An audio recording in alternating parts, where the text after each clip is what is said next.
It's time for Pure Performance.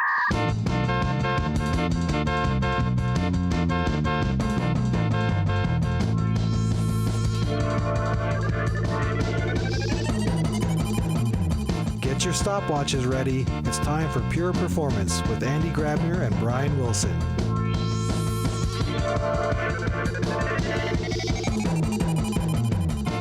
Hello, everybody, and welcome to another episode of Pure Performance. My name is Brian Wilson, and as always, I have my guest here with me, Andy. Not my guest, my co-host. Sorry, Andy. My co-host, Andy Grabner. I'm a little bit not all there in my head today. Anyway, Andy, how you doing? It's been a little while. I know it's been a while. It's always hard to say it's been a while for the two of us, but it's not been a while for our listeners because they kind of get these podcasts every other week. Things been going good. It's a little strange though because we already got used to kind of spring temperatures here, and then last night we had a snowstorm, and it's kind of strange.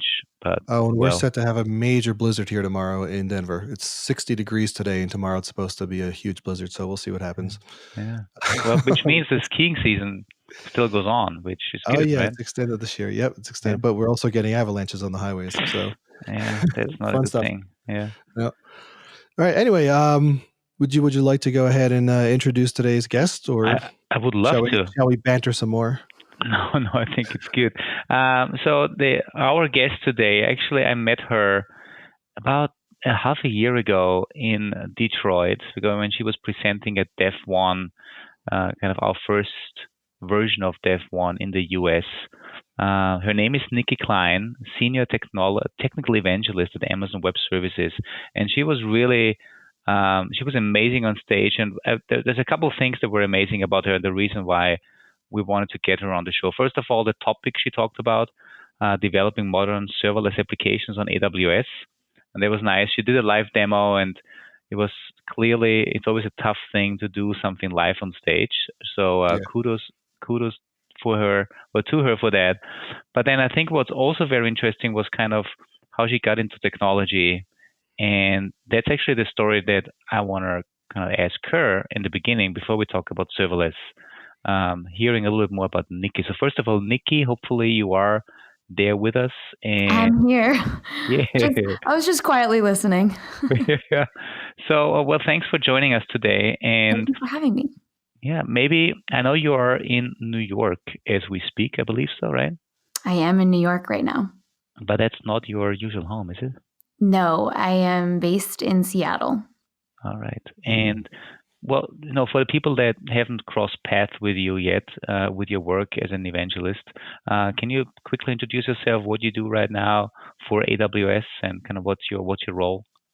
Yeah, so I'm a software developer by trade, and developer evangelist, if you're not familiar, is just a software engineer that teaches developers how to do things like either on AWS or wherever they work, wherever they're an evangelist. And specifically, my role is digital. So I'm a digital evangelist. So you'll find me on podcasts, on live streams, on YouTube, on Twitch, on Facebook Live, on Stack Overflow. All of our digital channels are where the digital streaming evangelists show up. And that's where I spend most of my time. Cool. I had no clue that you actually differentiate between a digital evangelist and, I guess, a regular evangelist. I had no clue, but it makes, so does this mean, and if I ask this kind of direct question, does this mean in your job role you actually get, rated by the number of blog posts you have and the number of podcasts? Is this kind of how I'm not sure if rating is the right term, but is this something that you have in your goals? Yes, these are metrics I need to meet. So by being on this podcast, you are helping me meet those metrics. So me streaming on Twitch helps drive the metrics that my personal goals are trying to meet. And regional evangelists is what they're called. Their goals are more related to public speaking. Mm-hmm. But you also do public speaking, right? Because I saw you in Detroit. Yes. So anytime that I want to do public speaking, because I particularly am in love with an audience or a conference, or I can say yes. But it's really, it doesn't necessarily help me meet my metrics, but it's up to me. Mm-hmm. That's cool. So you get to do all the fun stuff about speaking and presenting and everything, all kind of comfortably from home or whatever, right? But whenever you feel like it, you can go out and speak, as opposed to a lot of these other speakers who spend their life on the road. That's correct. That's pretty, one of the benefits awesome. of streaming. That's amazing. That's pretty awesome.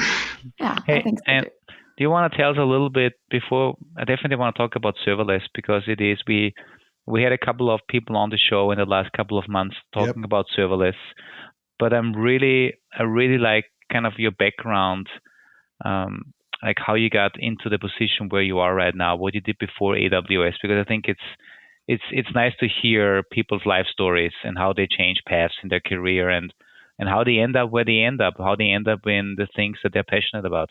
So maybe you want to walk us a little bit through that? Absolutely. So I actually had 4 careers before I became a software engineer. So I dabbled in a lot of different things. I went into the finance industry.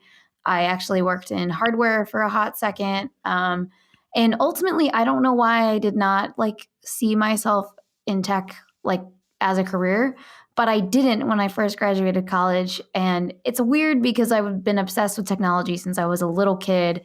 I always had the new hot thing. I had to have it. And I always took apart my mom's computer and put it back together again. And I would do all kinds of weird things that my parents would look at me and be like, what is she doing right now? But I never really thought that I could become an engineer. And then I was working in the finance industry, actually at JP Morgan, and I was bored out of my mind. Couldn't stimulate me if you tried. I would get in at 6 a.m. and I would finish all the things I needed to do by 8 a.m. And I would sit there from 8 a.m. till 3 p.m., racking my brain for what on earth I could possibly do. I would read every single article online that you could find. I would text every single person on my phone. My mom told me I needed a life. It was bad. It was to a point where I reached so many low levels of boredom. My Facebook newsfeed couldn't update fast enough to entertain me. That's a serious low, by the way. Yeah. So I was like, okay, what can I possibly do that is a sustainable career that I can do forever? Because my other careers that I had jumped into after college had also bored me, but finance had especially bored me just because I was really efficient and fast and there's nothing that really changes. Things go up and down, the stock market goes up and down and new companies pop up and arise, but there's nothing really different to learn. Once you understand the concepts, you understand them and you know how things are going to go for the most part. There's always unexpected, but it's not like software engineering where I have to learn something new every day. So I sat there and I'm like, okay, what am I going to do with the rest of my life?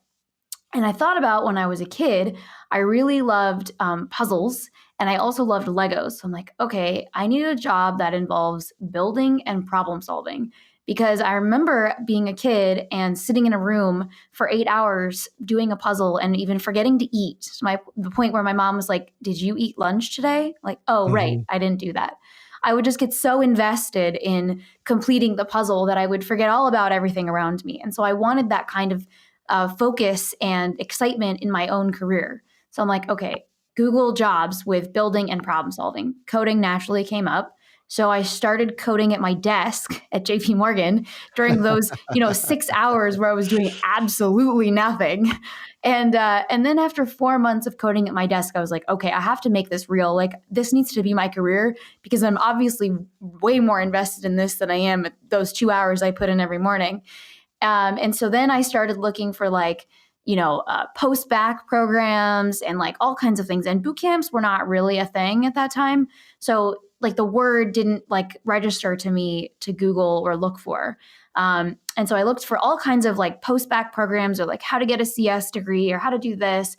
And one time I did the Google search and the word boot camp came up and I was like, what is this? Looked into it. There was only one available. It was Hack Reactor. And which required me to move because I lived in LA at the time. And I was like, oh man, I'm gonna have to move to San Francisco and live off my savings to attend this one boot camp. There's gotta be a better way. But I applied naturally. I had this whole plan of how I was gonna move out. And then 2 weeks later, this boot camp in LA contacted me and they were brand new. And, stupid me didn't ask a single question. They were like, do you want to be a part of it? I was like, yes. The normal person would probably have asked, like, how many success stories have you had? Like what do you teach people? Like, what stack am I learning? Like, I didn't ask a single question. I was like, yeah, sign me up. Like, where do I sign? So I went to this boot camp and I learned how to code on the weekends, which they don't do anymore at any boot camp I've looked at. And I worked my 40-hour job at JP Morgan, which was really not 40 hours, but I still had to be there for all 40 of them. Yeah. And then I did 20 hours of coding at night during the week and 20 hours on the weekend. And I got a job a week after graduation as a .NET developer, for which I did for 2 years before starting my own company.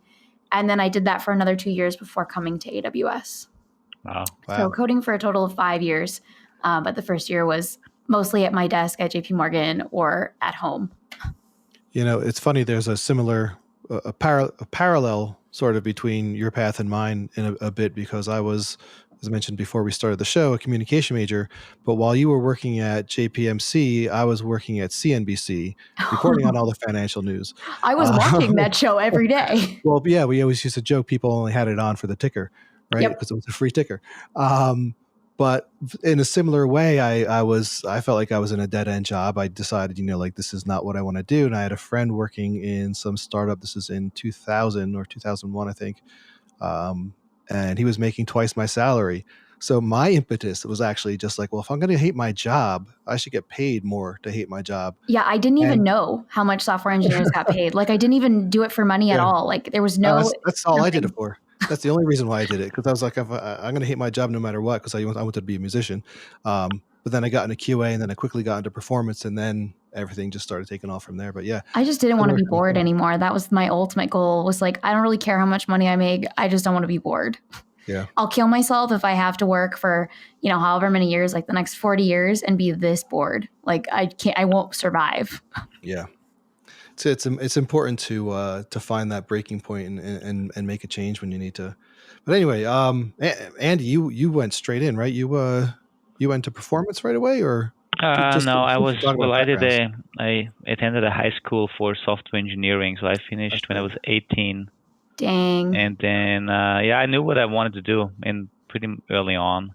And then I think that if like my parents had like known anything about like neither of my parents are in software or computers or technology at all. My dad's an attorney, and my mom worked in the oil industry and then became a stay-at-home mom. So like neither one had, the knowledge to direct me towards software engineering. But had somebody known that my interest in computers from a young age would make me a lot of money and be a great career for me, like maybe I would have been like on the path from like age 7, but nobody knew to tell me anything. I had to figure it out. Yeah. Hey, I got 2 questions actually. The first one, going back to the boot camp, can you explain that a little more? So you said they don't do this anymore, but was it? Oh, so they still do boot camps, but there's a lot of things about my boot camp when I originally attended that are not done anymore. So, for example, if you attend a boot camp in today's world, like right now, you will be investing usually 3 months of your time in a full-time boot camp, meaning Monday through Friday. So my boot camp was Saturdays and Sundays, and it was 10 hours each day. So 10 hours on Saturday, 10 hours on Sunday. And then that's usually not something that you can find where you can do a weekend boot camp. So now modern boot camps will make you commit to full-time, to weekdays. So you have to quit your job and commit to it full-time. Mm-hmm. They don't want any distractions. That's kind of severe, I think. I go back to my cousin who he's a pilot, and he wanted to fly, for the major airlines.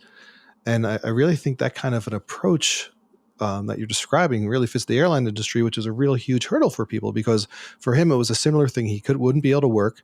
He was going to have to pay, I think, $60,000 for the course, and then get out and become like a junior pilot for a major airline making $28,000 a year, So it's one of those situations where with these boot camps, like even the way you're describing it, it gives people a really hard choice, because how are you supposed to live or pay rent? I guess you have to still be living at home unless you get that weekend option, which they don't do anymore. It is tough, but there are scholarships, especially for diversity that is interested in tech, to go to one of these boot camps. Also, if you are a veteran, there are boot camps on the GI Bill, so that when you get great. back from so there are ways to attend a boot camp without being completely put out. But yeah, if you don't meet any of those categories, you might have to live off of your parents or have a nighttime part-time job where you just work nights.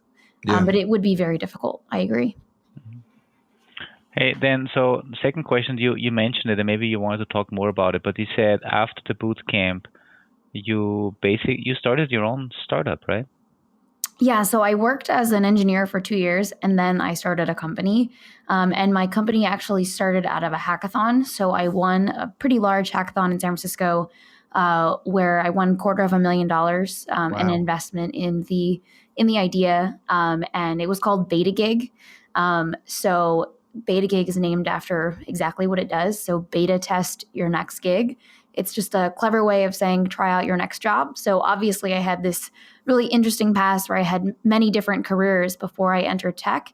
And I would have loved to have been able to try out what it was going to be like before taking a job or entering into a new career. And so the way that Beta Gig works is that instead of grilling someone when you hire them, you actually just bring them on for a day and they incorporate it into your team, and they're job shadowing, and they can do some work, but whatever work they do, you can't actually use unless you hire them for legal reasons, obviously. But job shadowing is considered a bona fide education experience. And so it's 100% legal. And then if you liked working with them for the day and they really enjoyed working with you for the day, then you could move them through the hiring process. So you could put them through any other loops that you needed to make sure that they were a good hire. But basically you get to see what it's like to work with them, and they get to see what it's like to work with you. And then usually it results in a longer hire and less turnover for both cultural reasons, job fit, career fit, mental fit, all the things. And so that's a great idea. Yeah. Thanks.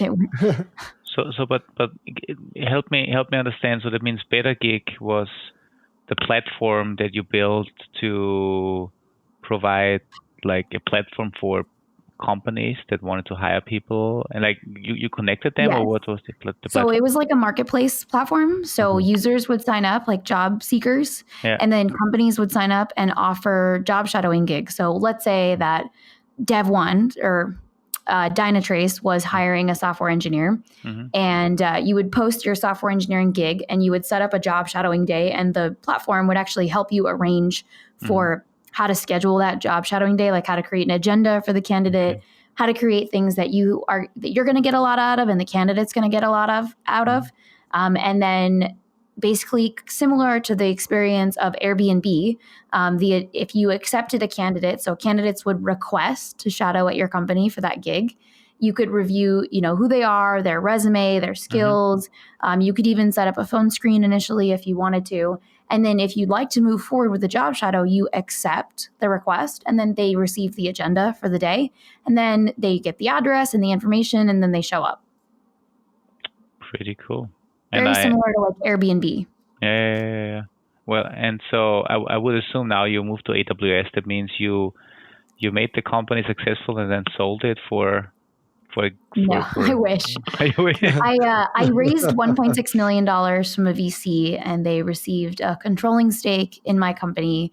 And unfortunately, they shut us down without true cause, in my opinion. But it just was a political nightmare mostly, and it was very sudden and unexpected.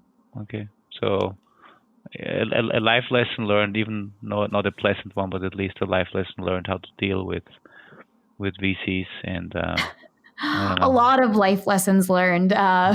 For sure, I don't regret anything I did, but if I were to do it again, I would do a ton of things differently. I probably would not have a co-founder. I don't know that I would necessarily raise around even immediately. I might do so much later on in the future. Unfortunately, the conditions that I started the company in forced me to fundraise sooner than maybe I would have if I had stayed at a steady job and kept working while I built the company. But once I won the hackathon, I was pretty much forced to quit my job.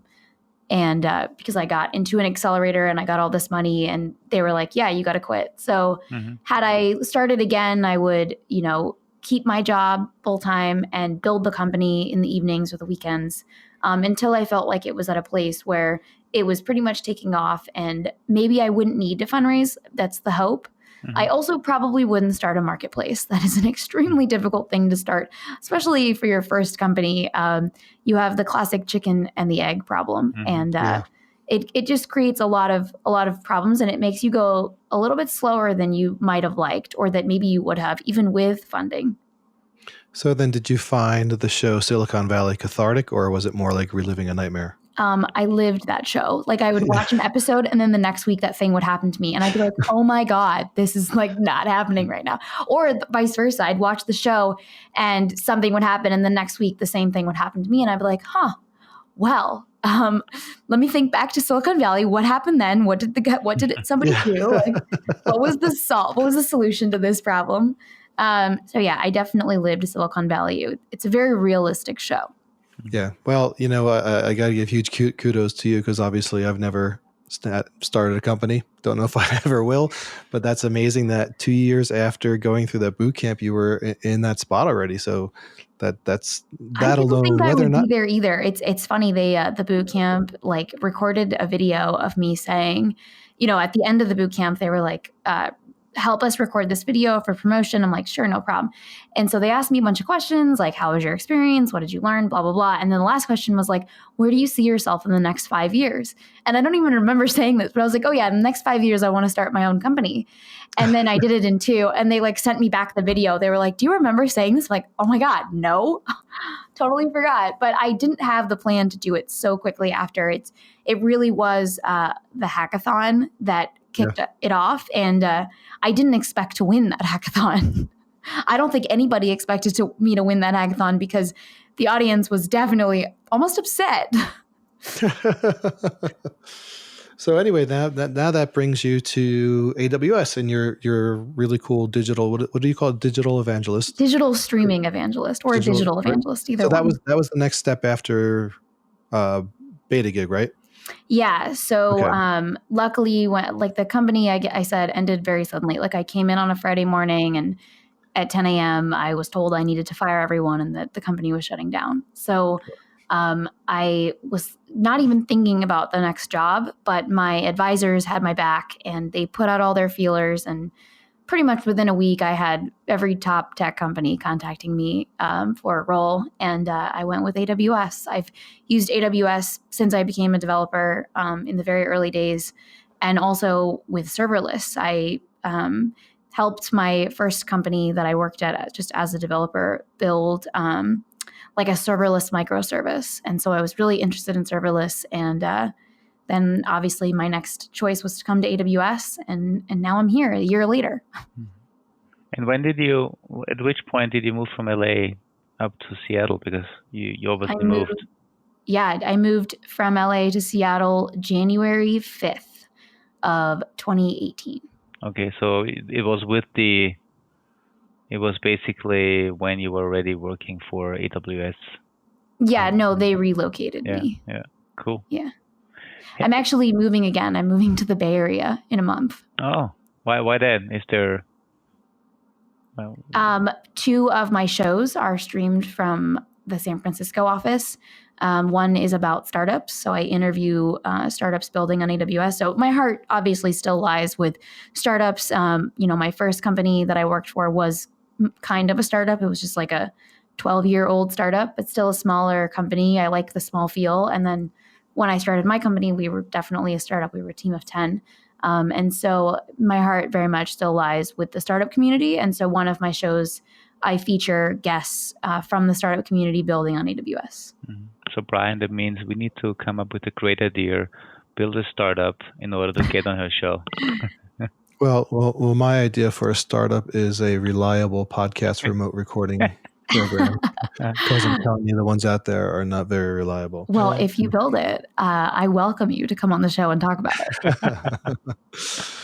Yeah, that's the problem, building it. Yeah. The show, it's streamed from Twitch Tuesdays at 9 a.m. Pacific time. So it actually was just a couple of hours ago. Okay. Yeah, so you go back to back a lot with these then.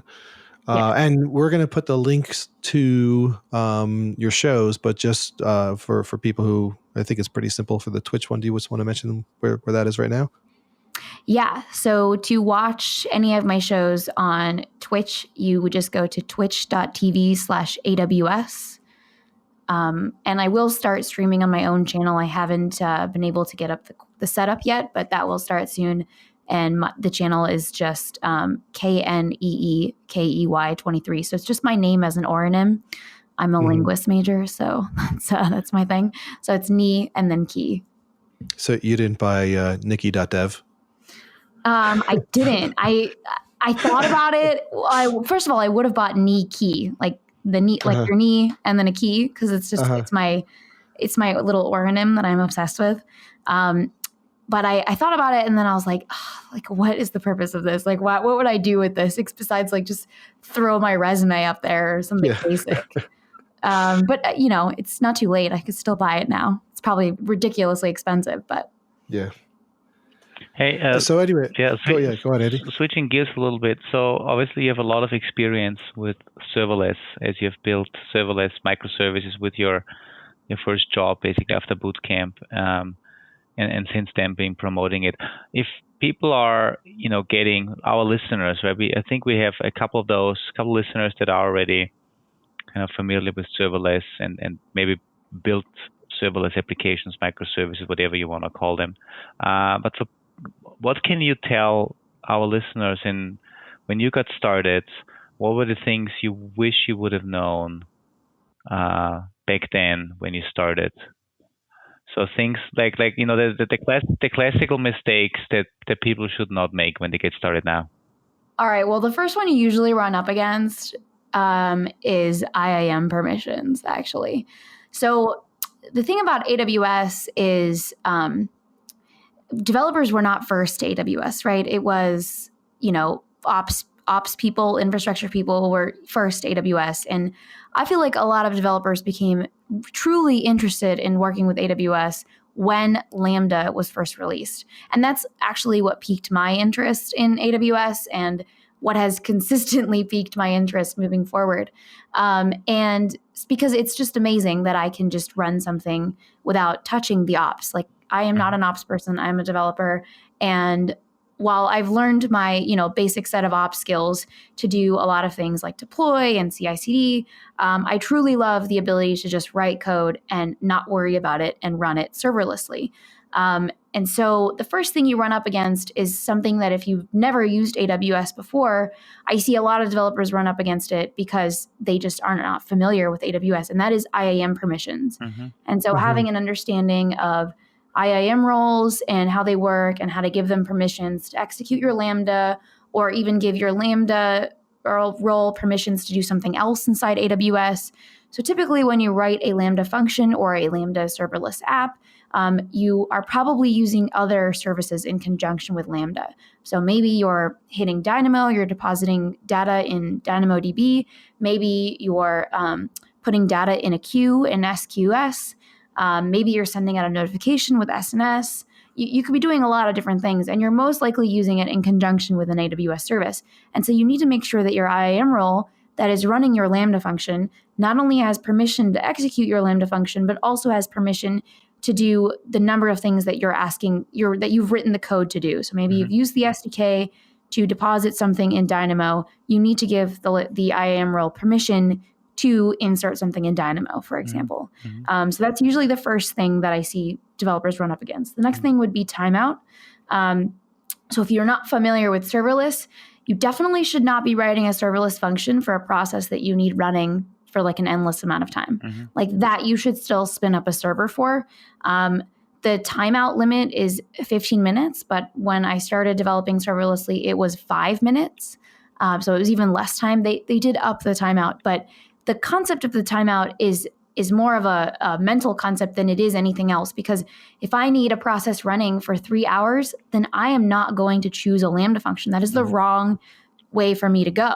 And so understanding just that not only do you have a limit to how long your function is going to run for, but just from an infrastructure standpoint, picking and choosing the things that should run serverlessly to reduce costs is a really, really smart move that you can make. So if something, you only need it to run when something else happens, that is a great use case for Lambda. So when somebody clicks this button, I need X to happen. And only when they click this button, and it is not a 3-hour running process. It is just a 2-minute thing that I need to happen when somebody does X. That's a great process for a Lambda. So another great thing that I like to use Lambda for is APIs. So I have a bunch of API endpoints, and each endpoint does something specific to data. Maybe it's an insert, an update, a get. Those processes are all definitely under 5 minutes. And so I definitely am going to use Lambda for my API endpoints. Well, most likely they're under 5 minutes if you're not running like a super long query to a SQL Server database. Most likely it's a great use case for serverless. So those are the top 2 things I see like new developers with serverless run into. I'm trying to think about what else. Sometimes memory issues come up, so you can change the memory on a Lambda. It's default set to like, what is it? Like, I forget the default. I think it's like 15 megabytes. It might be less, but yeah. So if you'll see the errors come up in the console, usually when you run into these first few errors, and you might not know what they mean if you haven't seen them before. But usually those are the first 3. And sometimes even I run into them because I forget, and I'm like just writing code and I push it and I'm like, what is this error? Oh man, I forgot to add permissions. So it's one of those things that happens even if you've been coding with Lambda for a long time. So in terms of the, you don't want it to be a long running job. Nope. And you don't want it to be being invoked so many times that it might be cheaper to just have something up and running all the time for it. But we've talked to some people, and I kind of want to get your take on this, where if it just runs once every now and then, right? I forget what the keep alive of the Lambda component is, but first time it runs, it's going to take a little longer to start up and kick in. Cold start. Yeah, the cold start. Thank you. There's a balance between having it up and running and being able to serve people. But if you're running too often, right, you might as well just have something. It might be cheaper to just have a container up and running the whole time. Do you have any thoughts on how you figure out that balance? That's a tough balance, but I actually have created serverless applications that I need running the whole time, because you can host like an entirely, like for example, I'm going to use .NET. You can host an ASP.NET web application on Lambda. So like when you pull up, a URL, it displays a .NET application. And the first time you load it, you might hit run up against that cold start. But the way to avoid the cold start is to just set a CloudWatch event to retrigger your Lambda like every 5 minutes, so that you never run up against that cold start. But obviously, if you have a really long running process and it's very memory intensive, and you know that it's going to take this X amount of time that's way longer than a Lambda should be running, then you should definitely just spin up a container. If you also would like to be able to control the host, that is a really good instance when you're going to want to pick a container over serverless, because serverless is serverless for that reason. It means I am not touching the host. I am not controlling the host. I'm not setting it up. I'm not patching the host. I'm not doing anything to the host. I'm just giving it some code to run. But if I need to control the host, if I need to install specific things that I need to be able to control every ounce of my host, then I'm going to want my own container. And I'm going to want to write a Docker file so that I can control every last ounce of it. So really, AWS is all about granularity of control. And most of the services are either I want a ton of control, I want to control every last ounce of this, or I don't want any control. So serverless is on that other end, which is like, I don't want any control. Like, give me the basic things that I need to select, and that's it. And, all the way up to a virtual instance is going to be, I want that granular level of control. I want to control every single thing down to the last byte. So that's really the difference. And I would say when you're picking between containers and serverless, keeping that in mind is probably the biggest factor beyond just, I have a long running process. I don't know how to keep it running without dealing with a cold start. Right. Hey, I got 2 questions here on something you said earlier. The first one, coming back to the permissions. I assume the permissions, like allowing my Lambda function to, let's say, call an MODB, that's not enforced within the SDK, but it has to be enforced on a different level, because I can either use the SDK or I can just call the REST APIs from the MODB. So I assume it's enforced somewhere else? Would you know that? So what do you mean by enforce? So if you're using the SDK, so if you wrote a Lambda function and you are writing code in your SDK to hit Dynamo and you're deploying that to Lambda, your Lambda IAM role has to have permission to hit Dynamo, because the way it works is that once your code gets into Lambda, it pulls the credentials from that IAM role. And so then it's only allowed to do things that the IAM role is allowed to do. And so if the IAM role is not allowed to insert to Dynamo or update to Dynamo, then it's going to give you an error message of permission denied. Does that make sense? That makes sense. I was just thinking, I think there's two ways of calling, let's say, DynamoDB, right? I could either use the SDK, or I could, and maybe I'm wrong, but I assume I could also just call the REST endpoints of DynamoDB. Basically, no, you absolutely could, but in both cases, the credentials. Yeah, you're right. So you don't add any credentials, right? When you deploy your code, so if you're testing serverless code, you need local credentials so that locally you can test. But once you deploy it into Lambda, Lambda doesn't need your credentials because Lambda already has them, right? It's already in the cloud, and it's basically pulling the IAM role to say what permissions those credentials have. And so whether you're hitting the API endpoint or using the SDK, which is essentially the same thing, just one is easier, you still need to have permissions on that role to do that. Okay, makes sense. Another thing, and I'm not sure, I think we had somebody on the show a while ago. He was a consultant and has built serverless applications in the past. And I think he brought up an interesting point in terms of costs, because we always say that Lambdas are fairly cheap per invocation. But then he said if you're exposing Lambda endpoints to the outside world through the API gateway, then obviously you have to pay for the API gateway as well. And he brought up a point saying that the API gateway, I don't know, is X times more expensive than Lambda, and therefore per Lambda execution you have to factor in the additional cost of the API gateway. And then he said, they have models where they actually calculate at each particular point, is it cheaper to take all your Lambda logic and actually put it into a container and then just expose that to the outside world versus going via the API gateway. So my question to you is this still accurate? Is the API gateway still, let's say, a cost component we really have to look into when exposing serverless to the outside world? So if you need your Lambda to be exposed to the outside world, there are two ways to do it. You could use API Gateway. You could also use Elastic Load Balancer, ALB now, to hit Lambdas. So if you have an ALB, I said Elastic Load Balancer, but what I really meant is Application Load Balancer. ALB, Oh, so if you have an ALB, you can now use it to hit your Lambda as of reInvent last year. And so that might actually be different pricing. What I do know about the free tier, though, is that Lambda is, you get 1 million free requests per month eternally, like indefinitely, like till the end of time. Like there's no, the free tier for that does not end ever. So it doesn't matter how long you've had your account. So let's say you had a website that was hosted on Lambda. You would pretty much only be paying for your API gateway usage if your website was hit less than 1 million times a month. Yeah, makes sense. Cool. Last question that I have is nothing to something you said earlier, but just in general, because we are talking with our customers a lot about doing blue-green deployments, canary releases, testing obviously their code in CI/CD, and then using automated quality gates to, let's say, stop the promotion of a container into the next phase in case we see bad performance behavior, for instance. How does this work with Lambda? What are the best practices there in terms of of pushing it through different stages in terms of blue-green deployments or canary? Is there any best practices around that? Yeah, so Lambdas have versions. So most likely I'm not actually familiar with how you would do this. Let me just preface by saying that. And I'm sure that there's a ton of people on the internet that have an opinion one way or the other.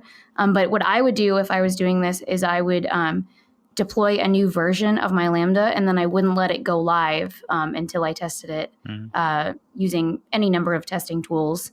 And then I would basically set the newest version to go green. That's probably how I would do it. And you can update versions of Lambda layers as well as Lambda functions and only send that version to be the one that's displayed. Okay, so you just brought up Lambda layers. I think that's also a new, rather new Lambda concept. layers is really cool. Yeah. Yeah, it is something new. If you have not heard of it, it launched at reInvent. So with Lambda layers, you can also bring your own runtimes now. So if we do not support the language that you would like to write your Lambda in, you can now write a runtime in a Lambda layer that you can reuse for all of your Lambdas. So I know that Stackery actually wrote a PHP Lambda layer. And so now if you wanted to write a Lambda function in PHP, you could actually just reuse their layer. They've made it public. They just hand out the ARN, the Amazon resource name, on their GitHub. And all you have to do is drop in that ARN when you say add a layer in the Lambda console. It's a very, very easy GUI. And then you've added that layer, and then you can now write a Lambda function in PHP. But another use case for layers would be for libraries. So if you have a custom library that you're creating that you want to use on all of your Lambdas, you can create a layer for it, and now you can reuse code. So the best way to think about layers is just like reusable building blocks. Mm-hmm. Mm-hmm. Yeah, I think That's funny, Andy. That reminds me of, I think it was the same person we were speaking with about the API endpoints, where they've seen people kind of go to an extreme with Lambda, where they're basically recreating every single JVM function or every single Java function in a Lambda, where, this was kind of humorous, Nicki, where it was all of those built-in functions of Java were being created as Lambdas instead of just saying, hey, let's go back and use the actual JVM because we need all these components anyway. It was just so some people went overboard because they wanted to do Lambda. It sounds like you could obviously get into that kind of trouble with this, but it also just seems like if I try to understand this, it's just basically reusable functions that you can share. Is that kind of a very simplistic way of saying it? And we also support Java, so you wouldn't actually need to do that because we will run the JVM. So but layers are a really, really neat thing. Like if you haven't checked them out and you've been in the serverless world for a while, I highly suggest you check out layers. It's really, really great for libraries, custom libraries, even other libraries that you're like, I'm going to use this library on every single function I write, for the next 10 functions. And so then you can just write one layer and install that layer on every single Lambda that you write. So you can reuse your own code. You can reuse other code. So if somebody else wrote a layer and you already need that exact same piece of code and they made that layer public, like Stackery, for example, you can just use their layer. You can take their ARN if they're handing it out and just basically add that layer. I think there's also a GitHub that was made. So my one probably complaint about layers would be that there's no one place to find all the public layers that people have created, because obviously sharing code is that's what we do. That's what the developer community does. We just share code. Who wants to reinvent the wheel 17 million times? Definitely not me. So there's not one place where you can go and find all the public layers right now. I'm hoping that there will be soon, but there is a GitHub called Awesome Lambda Layers. I think that's what it's called. And it lists all the layers that are public with the Amazon resource name. So you can just pull any one of them and drop it into your Lambda console. Pretty cool. I think our Dynatrace agent team for Lambda monitoring, I think they also consider layers in order for us to get our agent in there. Because we have different, we had Lambda monitoring for a while, and I think we proposed different options on how to get our agent injected into your Lambda code. And I think layers is something we're now looking into already, maybe have done it. So that's pretty cool. Awesome. It's definitely really cool. Yeah. Hey, I still have one more question on the whole CI/CD, because you mentioned this earlier.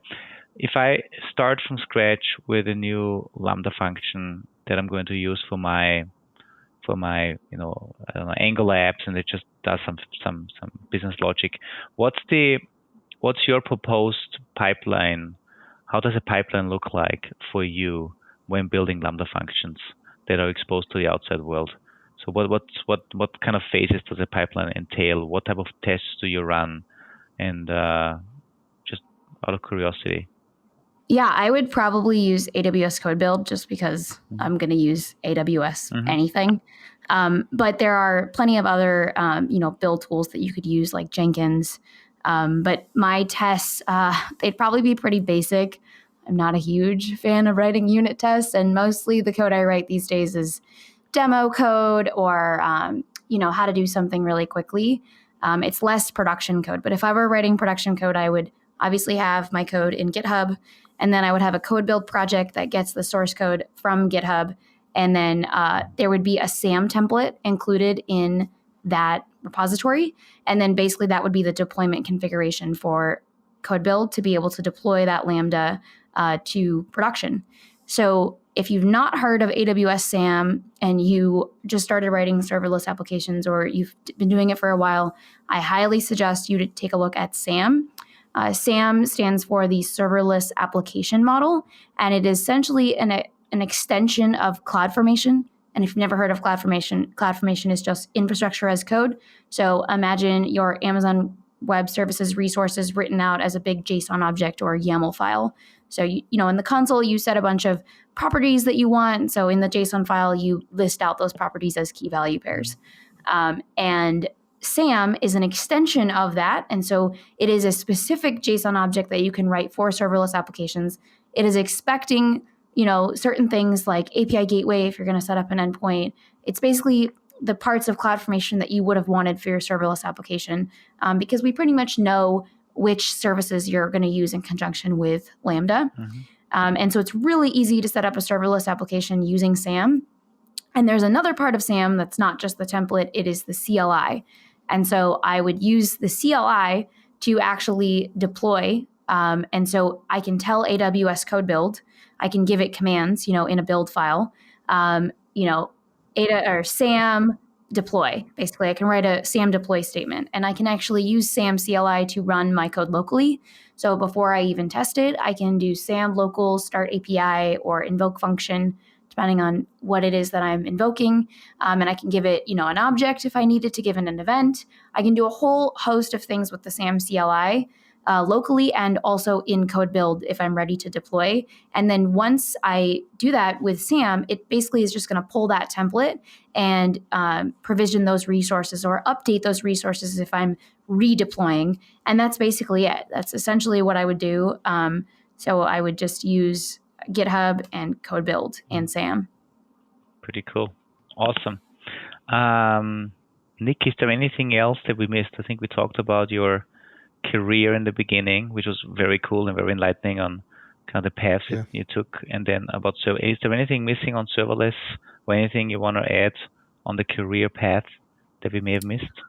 I guess what I would say with serverless, if you are listening and you haven't built a serverless application before, I do a really cool show with my colleague AM called Build with AM and Nicki, and we have basically built 2 serverless applications at this point live on Twitch, and then the VODs are available on YouTube and our site afterwards. So if you go to aws.amazon.com/Twitch, you can find the show there with all the links to watch any of the episodes. Most recently, we have been building a mobile application in React Native with a serverless backend in Node. So that's probably relevant to a lot of audiences, I hope. And then previously, we built a .NET serverless application in the first season with a container as well, a .NET container. So that was a little bit of containers and serverless for you.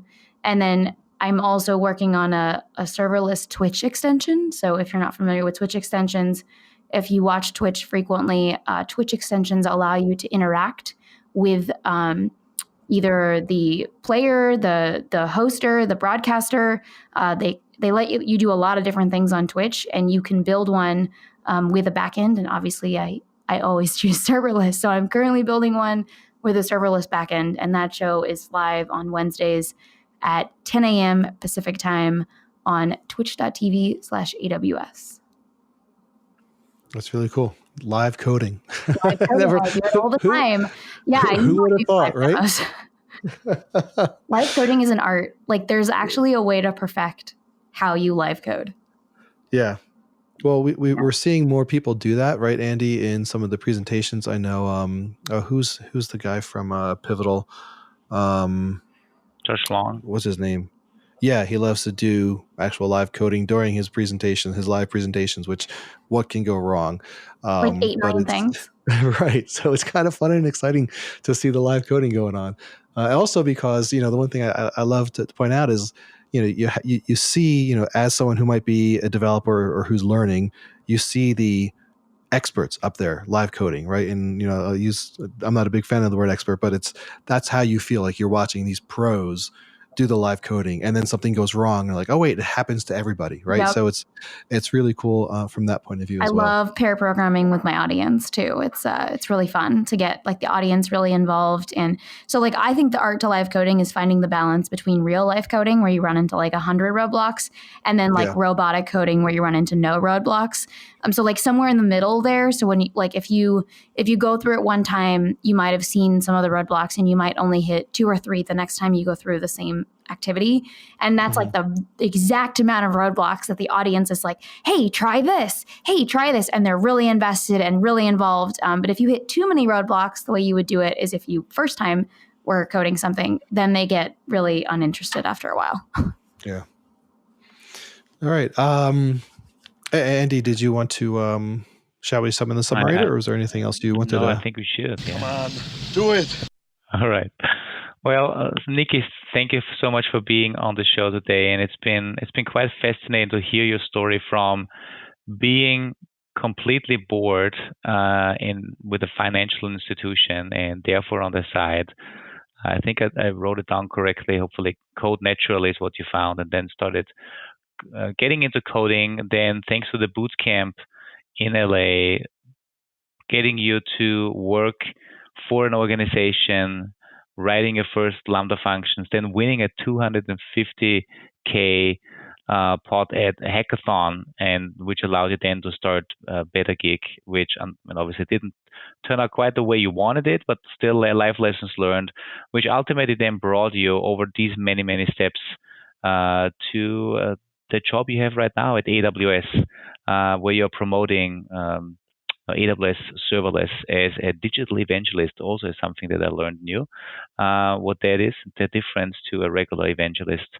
Now, what I can say on the serverless side, I really like the things you brought up, because I asked you things I wish I would have known in case I would start with serverless from scratch. Definitely the IAM permissions. People have to figure out what the whole permissions are all about, especially when you come kind of fresh as a developer into a world that was initially intended for more operations folks, and where security and permissions are obviously a big thing. So try to get into and understand IAM permissions. I also like when you talked about the timeouts. Not everything that you think should be a Lambda function might be suitable for a Lambda function. I think you said something like the timeout is more like a mindset, but still you need to break down things into smaller pieces. And if it cannot be broken down into a smaller piece, then Lambda is just not the right thing. And there's obviously a lot of great content you have out there. So check out your shows on Twitch. If you want to see some live coding, your show with, I think it's called Build with AM and Nicki. And we'll post all the links also on the podcast summary page, so people can definitely find it. And it was just enlightening and inspiring to hear that you always knew that you want to do probably something with technology once you started disassembling and then reassembling the computer of your mom, until years later you actually got into engineering, and then now you are teaching others how to build cool stuff. And I think that's inspiring, and hopefully our paths cross again in the future, maybe at DEF1, at another version of DEF1, or at the conferences like the Lakeside Hackfest that I want to forward to you. That could also be a great opportunity. And thank you so much for being on the show. Thank you so much for having me today. It's been a lot of fun. A lot of topics we covered. Yeah. This is my job. Excellent. And that's it, I guess. So thank you. And one thing, Andy, obviously I think this digital evangelist might work out for you better in the future once you start getting tired of traveling. So they're hiring another one right now, actually. Oh. No, you can't take Andy from us. Oh, whoops, sorry. I didn't say that. Delete. He'll have to start it for Dynatrace. So it's awesome. That's a really awesome gig you have there. Thank you for coming on the show, and thanks for sharing the information. If anybody else has any questions or comments, you can reach us at pure_DT on Twitter, or you can send an old-fashioned email to pureperformance@dynatrace.com. We'd love to hear from you, especially if you have any stories and you want to be a guest on the show. And I guess from me and from Dynatrace, thank you. And thank you, Nicki. Andy? Thank you guys so much. My Twitter, by the way, is just Nicki_23. You can also reach out to me if you have serverless questions. Happy to help. Awesome. Thank you very much. Bye.